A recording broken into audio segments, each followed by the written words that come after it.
I never thought I'd be the guy who gets cheated on. I mean, I'm not some loser. I'm a decent-looking guy with a good job and a loving wife. We'd been married for 5 years, and I always thought we had a solid relationship. Sure, like any couple, we had our ups and downs, but nothing that felt insurmountable. My wife, Sarah, was beautiful, smart, and had a fierce sense of style that would turn heads wherever she went. I admired that about her, and to be honest, I sometimes felt a bit intimidated by it. But lately, things had started to change. I couldn't quite put my finger on it at first, but there was a shift in our dynamic. Sarah had become distant. She was often glued to her phone, giggling at messages I could only assume came from her friends. When I'd ask her about it, she'd roll her eyes and say, "Oh, just girl stuff." Whatever that meant. I brushed it off at first, thinking it was just a phase. Then came the late nights. She tell me she was working on fashion projects with some new stylist she'd hired, a guy named Jake. At first I was supportive. I knew how much she loved fashion and I wanted her to succeed in her passions. But as the weeks went by, her late nights became more frequent and the excuses more elaborate. "Oh, we're just brainstorming ideas." Or, "You wouldn't believe how much goes into planning a new collection." But here's the thing. I had this nagging feeling in the back of my mind. I'd seen the way she would smile when she received a text message from Jake. It was a smile I hadn't seen directed at me in a while. I tried not to be paranoid, but I couldn't shake the unease. I started noticing other signs too. Her perfume, a lingering scent I didn't recognize, and her wardrobe choices suddenly became a bit more revealing. The breaking point came one Saturday afternoon when I finally decided to confront the situation head-on. I had just returned home from running some errands when I caught a glimpse of her phone lighting up on the kitchen counter. I hesitated, but curiosity got the better of me. I picked it up and saw a message from Jake that made my heart sink. "Can't wait to see you tonight. I'll bring the wine." Just like that, everything came crashing down. I felt sick to my stomach. I couldn't believe my wife was cheating on me with her personal stylist. The betrayal hit me like a punch to the gut. I took a deep breath and tried to gather my thoughts. I couldn't just sit there and let this slide. I had to confront her, but I had to do it right. When Sarah walked in just a few minutes later, I was ready.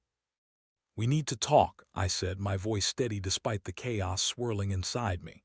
She looked at me quizzically and then dropped her bag on the couch, a fleeting flicker of apprehension crossing her face. "What's wrong?" she asked, though I could hear the edge in her tone. "Are you seeing Jake?" I demanded. The words tumbled out, and suddenly it felt like there was no turning back. For a moment the room was silent. Then her eyes widened and she began to shake her head. "What? No, of course not." "You're being ridiculous." I felt the anger boiling inside me. "Really? Because I just saw a text where he said he couldn't wait to see you tonight." Her face turned a shade paler, and for a brief moment I could see the mask slipping. "It's not what you think. We're just working on a project together." She insisted, her voice rising defensively. But I wasn't having it. I called her out on the lies, the late nights, the new perfume, everything. With each accusation, her face morphed from disbelief to irritation and then, eventually, to guilt. But she never outright admitted to anything. Instead, she tried to downplay it, insisting that I was overreacting and that I was being paranoid. But deep down, I knew the truth. I could feel it in my bones. The woman I loved was betraying me, and there was no way I could pretend everything was okay. As I stood there watching her squirm, I felt a rush of anger mixed with deep sadness. I didn't want this to be true, but here we were. This was the moment everything changed. I had to decide what to do next. I could choose to forgive, to try and work through this, or I could take a different route, one that would ensure she knew how it felt to be betrayed. Slowly, a plan began to form in my mind. I wasn't going to be the victim in this situation. I was going to make sure she realized the consequences of her actions. After that explosive confrontation, I felt a whirlwind of emotions. I was angry, hurt, and betrayed. But alongside those feelings was a flicker of determination. I wasn't going to let Sarah walk all over me. As I paced around our living room, my mind raced with thoughts about how to get back at her, not just for what she did, but for all those moments I felt inferior or overlooked. The idea of revenge started to take shape. While Sarah was off playing dress-up with her stylist, I would work on transforming myself into someone she would truly notice. I was going to become the most stylish man she had ever seen. If she wanted to play in the world of fashion with Jake, I would show up as the best version of myself, and maybe, just maybe, it would make her realize what she was throwing away. I spent that night researching fashion trends and looking up stylists. I wanted to make sure I hit the mark, and I quickly discovered that style wasn't just about clothes. It was about attitude, confidence, and presentation. I had a decent wardrobe, but it was filled with the usual guy stuff: jeans, casual shirts, the occasional blazer. It was time to upgrade. The next day, I took a trip to the mall. I started at a local boutique that had a reputation for sharp, trendy menswear. I tried on everything from tailored suits to sleek casual outfits. It felt refreshing to step outside of what I usually wore, and I realized how powerful confidence could be when you presented yourself well. I could see the difference in the mirror. Not only did I look good, but I felt good too. I even decided to consult with an actual stylist. After searching online, I found a local guy named Marcus who came highly recommended. I scheduled an appointment with him, and when I arrived, I was ready to lay it all out. I want to reinvent myself. My wife is cheating on me, and I want to make her regret it, I confessed, feeling both embarrassed and liberated too. Admit it, Marcus didn't bat an eye. In fact, he seemed invigorated by the challenge. "Let's make you a style icon," he said with enthusiasm. We spent hours going over my wardrobe, selecting outfits that would emphasize my physique and elevate my presence. He introduced me to new styles, colors, and accessories that I would have never considered before. Crafted a new image: sharp suits for work, stylish casuals for outings, and even a few pieces that would make me stand out in social settings. I left that day feeling like a completely different person. Gone was the guy who blended into the background. I was ready to step out and make an impression. As the days turned into weeks, I embraced my transformation. I started working out more, eating healthier, and taking care of my skin. I felt stronger and more confident than I had in years. Each time I wore a new outfit, I could feel the old insecurities fading away.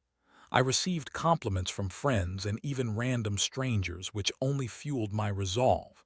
Sarah, on the other hand, seemed oblivious. She was still wrapped up in her world with Jake, and I was determined to keep it that way for now. I let her continue to think everything was normal while I prepared for my ultimate reveal. This was not just about looking good, it was about making a statement.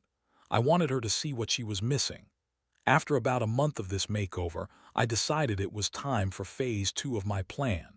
It was time to confront Sarah again, but this time I wouldn't be the same man she had betrayed. I wanted her to see the stark contrast between her stylist's influence and the man I was becoming. I planned a weekend getaway to a fancy hotel in the city, an upscale destination that was one of our favorites. I didn't tell Sarah what I was up to. I merely presented it as a surprise. I could sense her excitement when I mentioned it, and I knew she thought we were going to rekindle what we had lost. But little did she know, I had ulterior motives. As we drove to the hotel, I could see the anticipation on her face, and it fueled my excitement as well. I planned to reveal my new look at dinner that night, and I couldn't wait to see her reaction. Would she even recognize the man sitting across from her? Would there be a flicker of regret in her eyes? When we arrived, I was eager to check in and get ready for the evening. I had organized a reservation at a chic restaurant where I had picked out an outfit that would guarantee her jaws would drop. A tailored navy suit, crisp white shirt, and a designer watch that screamed confidence. I was ready to make a statement. As she stepped out of the shower, I could feel my heart racing. I was nervous, but more than that, I was excited. I knew this moment would be pivotal. When she finally walked into the living room, the look on her face was priceless. She was wearing a stunning black dress, but the moment she saw me, her expression shifted from surprise to disbelief. "Wow, you look incredible," she stammered, her eyes widening. "Thanks," I replied, a smirk creeping onto my face. I figured it was time for a change. She looked stunned, and I relished the moment. I wanted her to feel the weight of her choices, too. Recognized the man before her was not the same one she had taken for granted. I was ready to take control of my life and make her aware of what a huge mistake she had made. Dinner that night was an experience I'll never forget. As we settled into our seats at the upscale restaurant, I could see other diners glancing over at us. I felt like a movie star, and for the first time in a long while, I enjoyed the attention. Sarah, on the other hand, seemed to be stuck in a mix of admiration and disbelief. "Seriously, where did this come from?" she asked, unable to hide her surprise. I shrugged, playing it cool. "Just decided it was time to step up my game. You know how it is." She smiled, but I could see the wheels turning in her head. The truth was, I was still grappling with a whirlwind of emotions. Here I was, sitting across from the woman who had betrayed me, but I felt powerful. I wanted to keep that feeling alive. As the evening progressed, we talked about everything, work, our lives, and even our future. But I could tell Sarah was still processing my transformation. She kept taking little glances at me, almost as if she were trying to reconcile the man I used to be with the one before her now. "Jake and I have been working on some great projects," she said, trying to steer the conversation toward her world. "You should see the things we're planning for the collection." I raised an eyebrow, feigning interest. "Right, the collection." I couldn't help but feel a twinge of resentment. I wanted to dig deeper, confront her about him again, but I held back. I wanted to play it smart. "Are you happy?" I asked, turning the tables slightly.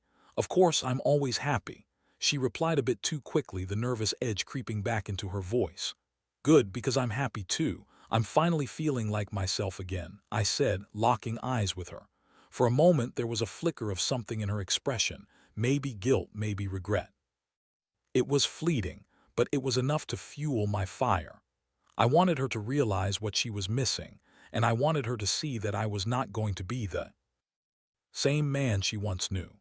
After dinner, we strolled through the hotel lobby, and I could see people continuing to glance our way. I felt like a king, and that confidence radiated off me. Sarah couldn't help but lean into me as we walked, her demeanor shifting as she seemed to bask in the attention. I was enjoying the game. It was like chess, and each move was strategic. In the elevator, Sarah leaned against the wall, her arms crossed, her expression contemplative. "You really did look great tonight," she admitted, almost begrudgingly. "Thanks," I said, grinning. "I want to keep looking great. It suits me, don't you think?" She nodded, but there was a hint of discomfort in the air. As we reached our floor, I could sense that she was internally grappling with the reality of what was happening. I wanted her to ask me about the change. I wanted her to confront the elephant in the room, but she didn't. We entered our suite, and as soon as the door clicked shut behind us, I turned to her, ready for the next part of my plan. "So, what do you think? Am I still the same boring husband you used to know?" She looked taken aback, and for a moment I thought I saw the truth on her face. "No, you're not," she said softly. "Why do you think that is?" I pressed, wanting to hear her say the words. Her eyes darted away, and I could see the tension in her body. "Because you've changed," she replied cautiously. "Changed how? Is it because of Jake?" I asked, folding my arms across my chest. Her eyes widened, and I could see her floundering for a response. "It's not like that, I swear. He's just a stylist." "But he's more than that now, isn't he?" I challenged, watching as her breathing quickened. "Please, let's not do this right now," she pleaded, her confidence slipping away. "No, let's do this. Let's talk about why you felt the need to go to him in the first place," I insisted, pushing forward. She let out a shaky breath and met my gaze. "I don't know," she finally admitted. "I was just looking for something new, I guess. I thought it would be exciting." "Exciting, so you thought?" "That cheating would be exciting." I pressed, feeling a mix of anger and disappointment.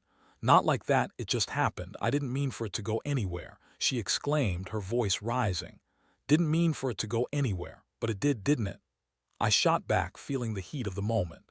She looked down, unable to meet my gaze, and I felt a rush of vindication. This was the moment I had been waiting for. I had her cornered, and I wanted to make sure she understood the gravity of her actions. "I want you to understand something," I said, my tone firm but calm. "This isn't just about you and Jake. This is about us and the choices we make. You think you can just walk away from this without any consequences? You're wrong." Her eyes widened again, a mixture of fear and realization flooding her expression. I could tell she was starting to understand the path I was taking. I wasn't just playing dress-up, I was reclaiming my power. Do you want to continue this relationship? Do you want to try to make it work? I asked, my heart racing as I awaited her answer.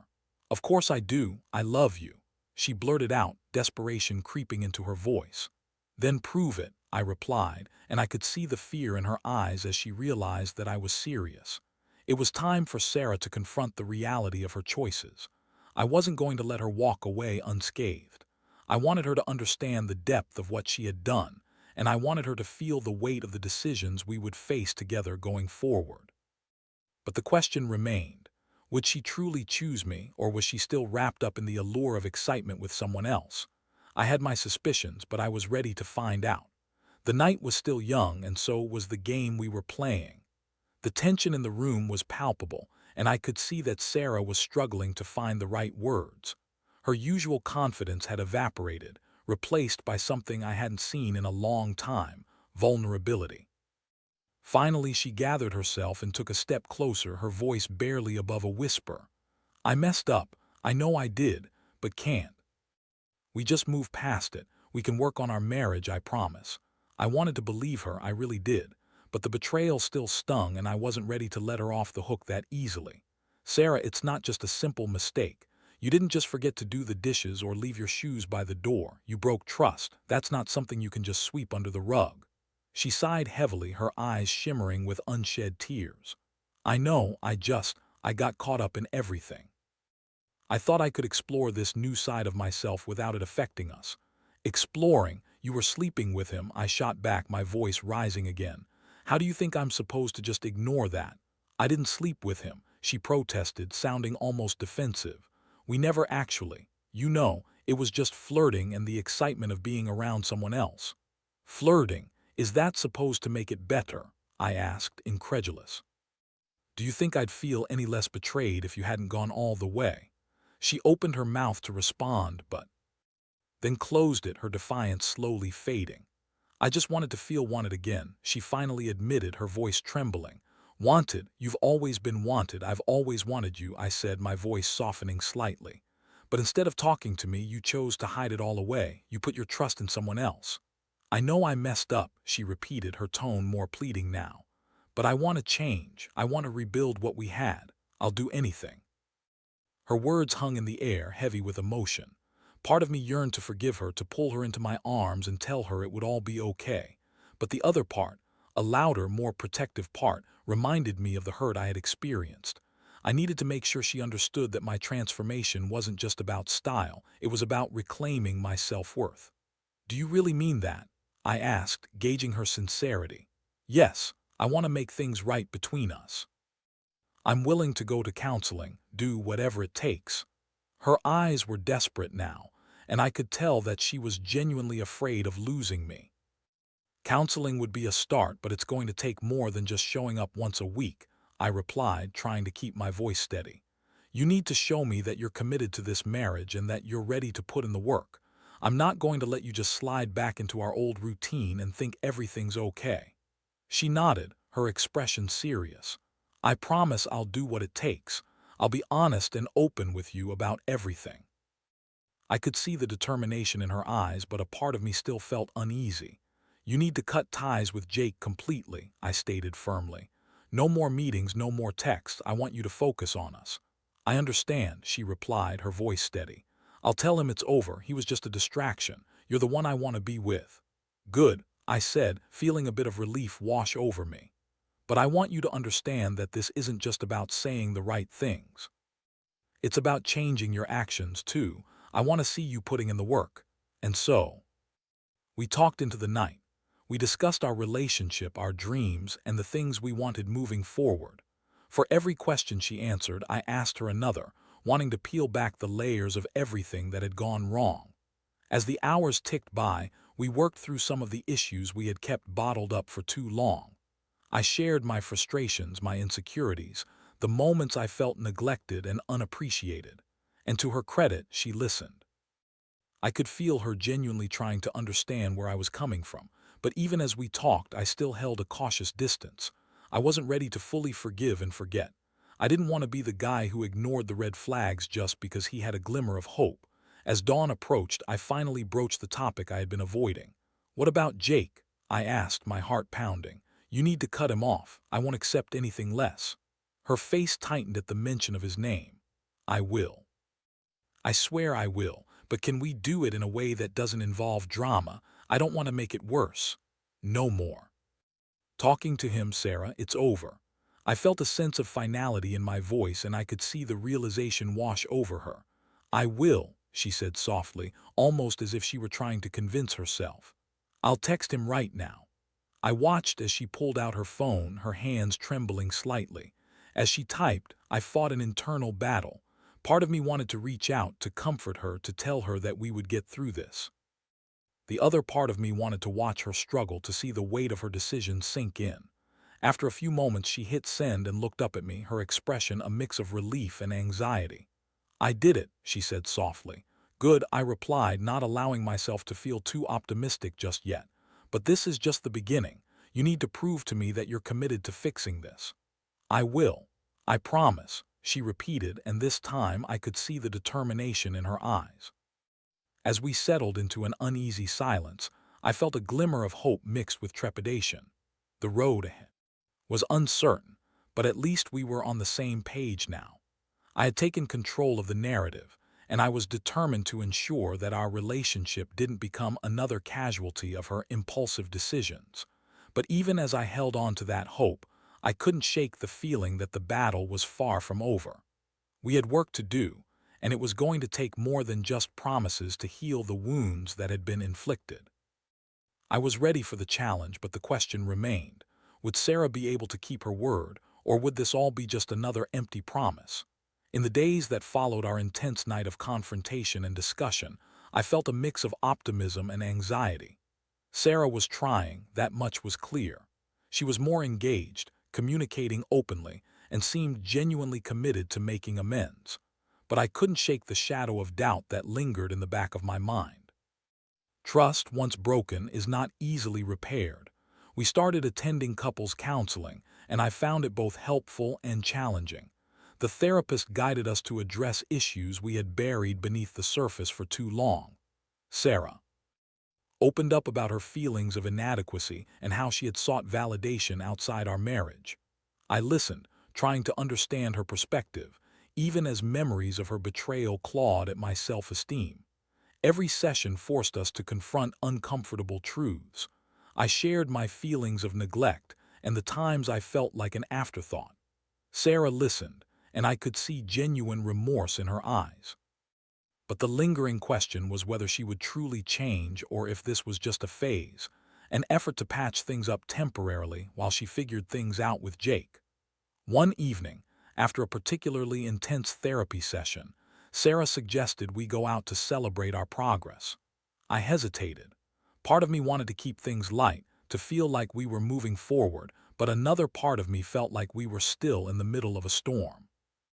I decided to go along with it, hoping that some time together could reinforce our healing. We dressed up again, and this time I wore a fitted black blazer with a deep red shirt. I wanted to look good, but more than that, I wanted to feel good. As we headed out, I could see the sparkle in Sarah's eyes. She looked beautiful in a simple yet elegant dress, and I could tell she had put effort into her appearance. It felt good to be out together, but the unease still lingered. We arrived at the restaurant, a trendy spot that had become popular recently. As we settled into our seats, I noticed the way Sarah leaned into me. It was a different kind of closeness, one that felt more genuine than it had in a long time. She reached for my hand, and I squeezed it back, trying to convey my support. "Things are really turning around for us, aren't they?" she said, her voice soft and hopeful. "I hope so," I replied, trying to keep my tone neutral, "but we still have a long way to go." "I know," she said, her expression earnest. "I'm committed to this, I really am. I want to make it work, and I need you to believe that." We talked about our plans for the future, about the things we wanted to do together. It was nice, almost like we were rekindling some of the spark we had lost. But just as the conversation was flowing, I received a text that made my heart drop. It was a message from Jake. "Hey, just wanted to check in. Hope you're doing well. Let's catch up soon." I felt a rush of anger and betrayal, my palms sweating as I looked at Sarah. "You said you cut ties with him," I said, my voice low but firm. Her expression shifted instantly, confusion mixed with fear. "I thought I had. I didn't think he'd reach out again after I told him it was over." "Clearly, he hasn't gotten the message," I said, feeling my heart race. "This is exactly what I was afraid of. Please let me handle this," she pleaded, her eyes wide with desperation. "I'll tell him to back off, I swear. Why should I believe you?" I snapped back, anger spilling over. "You've been lying to me for weeks. How do I know this isn't just another excuse?" The tension in the air thickened, and I could see her struggle to regain her composure. "I won't let him interfere in our marriage, I promise. Just give me a chance," she said, her voice shaking. "I've given you too many chances already, Sarah. I don't want to go through this again," I replied, my heart heavy with frustration. "Just give me one more chance," she implored, her eyes shimmering with tears. "I love you and I want to repair this." I took a deep breath, trying to calm the storm inside me. "Okay, but this is your last chance. You need to cut him off completely. No more excuses, no more reaching out. If you want this to work, you have to show me you mean it." She nodded vigorously, relief flooding her features. "I will, I promise. I'll text him right now." And so, right there in the restaurant, she pulled out her phone and typed a message. Watching her send, it was a strange mix of emotions. I wanted to believe her, but the knot in my stomach wouldn't allow it. As she put her phone away, I felt a flicker of hope. Maybe we could truly turn a corner. But as the night wore on, the darkness of my doubts still lingered. I wanted to escape the weight of betrayal, but it felt like a shadow looming over everything. We continued our meal, but the conversation had taken a turn. I tried to keep it light, but I could tell Sarah was feeling the pressure too. The atmosphere was charged with unresolved tension, and I couldn't help but wonder if we were making real progress or simply putting on a facade. That night when we returned to the hotel, I was exhausted, mentally and emotionally drained. Sarah, on the other hand, seemed relieved. She held my hand and whispered, "I'm so glad we went out tonight. It felt good to connect again." I smiled weakly, trying to reflect her optimism, but inside I felt conflicted. I wanted to believe we could make it work, but every time I thought we had turned a corner, another setback seemed to rear its head. As I lay in bed that night, sleep eluded me. I stared at the ceiling, replaying everything in my mind. I thought about our future and whether I was ready to take the plunge into full reconciliation. The thought of it scared me. I knew I had to make a decision soon. Do I risk my heart again, or do I protect myself from more pain? It felt like a high-stakes gamble, but I was determined to see this through. If there was a chance for us, I wanted to give it my all, but I also knew I had to be careful. The road ahead was still fraught with risks, and I had to remain vigilant. In my heart, I knew one thing. If Sarah wanted to be with me, she had to prove it. And if she failed to do so, I would walk away with my head held high, knowing I had fought for what I believed in. The next few weeks would determine the course of our marriage, and I was prepared for whatever came next. The following weeks felt like a tightrope walk, balancing between hope and the ever-present fear of falling. Sarah seemed committed, and I tried to allow myself to believe in her sincerity. The counseling sessions continued, and while we tackled some of the deep-rooted issues in our marriage, I couldn't ignore the gnawing worry that loomed over me. Sarah cut off contact with Jake as she promised, and I monitored the situation closely. I had access to her phone, and while I did want to invade her privacy, part of me felt the need to protect myself. I didn't want to be blindsided again. I would occasionally glance over her shoulder when she was texting, and every time I saw her typing, a mix of anxiety and hope swirled inside me. One evening, after a long day at work, I returned home to find Sarah in the kitchen cooking dinner. The aroma of herbs and spices filled the air, and for a moment I allowed myself to feel a sense of normalcy. "Smells great," I said, leaning against the doorframe. "Thanks, I thought we could have a nice dinner together. No distractions," she replied, her smile genuine. As we ate, we shared stories about our day, and for the first time in a while, laughter filled the room. It was refreshing, almost like we were falling back into our old rhythm. I could see the effort she was putting in, the way she was trying to reconnect. But as I looked into her eyes, I still remembered the betrayal. I had to remind myself that rebuilding trust was a marathon, not a sprint. That weekend, we attended another therapy session. This time we discussed forgiveness.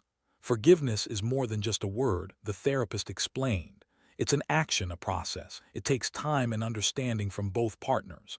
Do you think we can get there? I asked, the vulnerability slipping through my usual shield of bravado. The therapist turned to Sarah. What do you think, Sarah? I want to. I'm willing to put in the work, she answered, her voice steady. I know I've hurt him, but I want to show him how much he means to me. Trust is built in layers, the therapist continued. It requires transparency and patience. Are you both prepared for that? I nodded, feeling a resolve to make this work. I know it won't be easy, but I want to try. After the session, as we drove home, I glanced at Sarah. Are you really committed to this? I asked, needing to hear her say it again. Yes, I am. I know I messed up, but I'm ready to be the partner you deserve, she replied, her voice sincere. The following weeks flew by, and while there were moments of doubt, there were also moments of joy. Sarah surprised me with little gestures, notes hidden in my lunch, spontaneous date nights, and thoughtful conversations about our future. I could see her making an effort, and it began to chip away at the walls I had built around my heart. But even as things improved, there was still a lingering fear that haunted me. One afternoon, as I was scrolling through social media, I stumbled upon a post from Jake, featuring a picture of him at a fashion event. My heart raced as I clicked on it, feeling that old anxiety bubble up. I read through the comments and I saw that he had tagged Sarah. Panic surged through me and I felt the familiar sting of betrayal creeping back. I confronted Sarah about it that evening. I saw Jake's post. Why is he tagging you? I thought you were done with him. Her expression shifted from surprise to guilt as she processed my words. I didn't think it would matter. He's just what? A stylist. You can't treat this like it's no big deal. I interrupted, feeling anger swell inside me again. I'm sorry. I didn't mean for you to find out like this. I didn't want to make you feel insecure again, she confessed, her eyes pleading. It's not about insecurity, it's about trust. I shouted, frustration bubbling over. You need to understand that your past can't just disappear. If you want this to work, you have to be fully committed, no lingering connections, no half measures. She nodded, tears welling in her eyes. You're right. I'll message him and tell him to remove it. I'll make it clear he's no longer a part of my life. Watching her struggle with this made me realize how far we still had to go. The emotional scars took time to heal. But that night, as we talked it over, I remained steadfast in my resolve. I couldn't let my doubts dictate my actions. I wanted to trust her, but I had to see her prove that she was willing to fight for our relationship. Days turned into weeks, and the tension gradually shifted. Sarah took stronger measures to cut ties with Jake, and I started to feel a sense of lightness returning. Slowly, I relinquished some of the tight grip I had on my emotions. I began allowing myself to feel hope again. One evening, as we were snuggled up on the couch, I turned to her and said, I think I'm starting to forgive you. Her eyes sparkled and she leaned closer. Really, that means the world to me. But it's not going to happen overnight. I still need to see that you're committed and I need time, I clarified, wanting to set the expectations clearly. I understand. I'm willing to do whatever it takes, she said, sincerity echoing in her voice. As we leaned in for a kiss, it felt like a step toward healing. It wasn't a magical resolution to our problems, but it was a step forward, and for now, that was enough. In the months that followed, we continued to navigate our way through the complexities of forgiveness, trust, and love. While there were moments of doubt, there were also moments of joy and understanding. We began to rebuild the foundation of our relationship, brick by brick. This experience taught me the importance of self-worth and the necessity of open communication. I learned that love is not just a feeling, but also a choice to invest in each other. Fully, flaws and all. As we moved forward, I kept reminding myself that every relationship has its trials. What matters is how we choose to face them together. In the end, I learned that while betrayal cuts deep, love and commitment can mend the wounds when both partners are willing to fight for it. And I was ready to keep fighting for my marriage, for Sarah, and for myself.